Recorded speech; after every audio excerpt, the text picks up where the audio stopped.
এই তুই কি কুস্তাছস? এই কি কুস্তাছস এখানে? আমরা ষান্ডা খুঁজতাছি। ষান্ডা কিসের জন্য কুস্তাছস? আমাদের কফিলে বলছে আমাদের দুজন থেকে যে কোনো একজন যদি একটা ষান্ডা খুঁজে দেই তাহলে যে কোনো একজনের কাছে ওনার মেয়ের বিয়া দিব। কি এত বড় অফার, তাও আবার একটা গুইসাপের জন্য? দূর শালার, আজকে ভিডিও বানাবো না। মানে যাই ঝোড়ে জঙ্গলে গিয়ে গুইসাপ খুঁজি।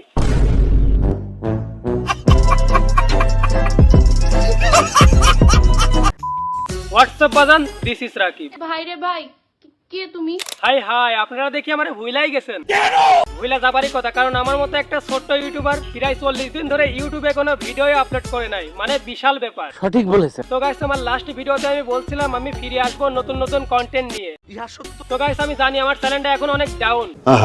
এখন গাইস প্রয়োজন আপনাদের আগের মতো সাপোর্ট। এখন থেকে আপনাদের জন্য অনেক ভালো ভালো কোয়ালিটিফুল কন্টেন্ট নিয়ে আসার চেষ্টা করবো ইনশাআল্লাহ। এবং নেক্সটে কাকে নিয়ে রোস্ট করবো অবশ্যই আপনারা কমেন্ট বক্সে জানিয়ে দিবেন। ওয়েট মেন টপিকে আসি। বলো বাবাজি। মানে আর কি ষান্ডার বিষয়ে আসি। মাল ধরে লাইছি আজকে, মাল ধরে লাইছি। মানে ভাই, এই মালটা কি তোমার বউকে রান্না করে খাওয়াবা নাকি তোমার বউয়ের ভরে দিবা, কোনটা? মানে ভাই, এই ষান্ডাটা তুই তোর বউকে খাওয়া, আর তুই আর একটা ষান্ডার তেল তোর ডান্ডায় মাখ। ষান্ডার তেল ডান্ডায় মাখলে আন্ডার উপরে থাকা ডান্ডা দণ্ডায়মান হয়, এমনটাই মনে করেন কপিলের ছোট ছেলে। ভাই, কোথাও আছে এই ষান্ডা কি, আর কেনই বা মানুষ এটা নিয়ে আলোচনা সমালোচনা করছে? কেন ভাই, বিষয়টা আমি আপনাদের ক্লিয়ার করে দিচ্ছি। হ্যাঁ ভাই, আমি ক্লিয়ার করে দিচ্ছি। ঠিক আছে। ষান্ডা কি?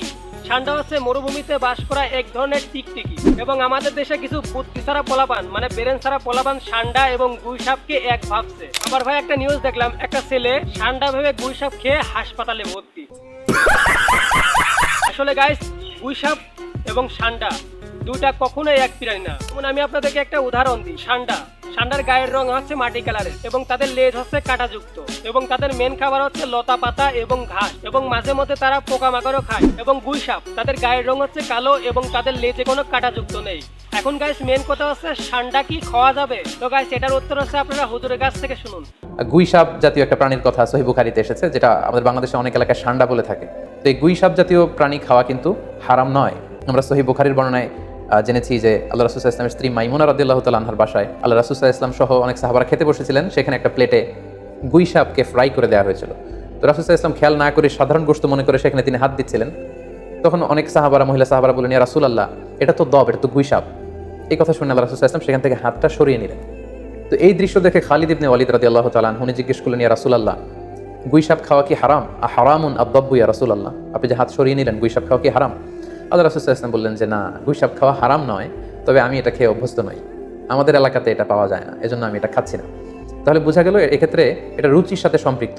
সো গুইসাপ হালাল বলে যে গুইসাপ আমাদেরকে খেতে হবে, ষান্ডা আমাদেরকে খেতে হবে, এমন কোনো কথা নেই। আপনার যদি রুচিতে কুলায় আপনি খাবেন, আর রুচিতে যদি আপনার না আসে তাহলে আপনি খাবেন। তো গাইস, হুজুরের কথা শুনে হয়তো আপনারা বুঝতে পেরেছেন। তো গাইস, আজকের ভিডিও এই পর্যন্তই। ভিডিওটা কেমন লাগলো অবশ্যই কমেন্ট বক্সে জানাবেন। যদি ভিডিওটা ভালো লাগে অবশ্যই চ্যানেলটি সাবস্ক্রাইব করে দিবেন। আর নেক্সটে কাকে নিয়ে রোস্টিং ভিডিও চান অবশ্যই এই কমেন্ট বক্সে জানিয়ে দিবেন। ওকে, আজকের মতো এই পর্যন্তই, বাই।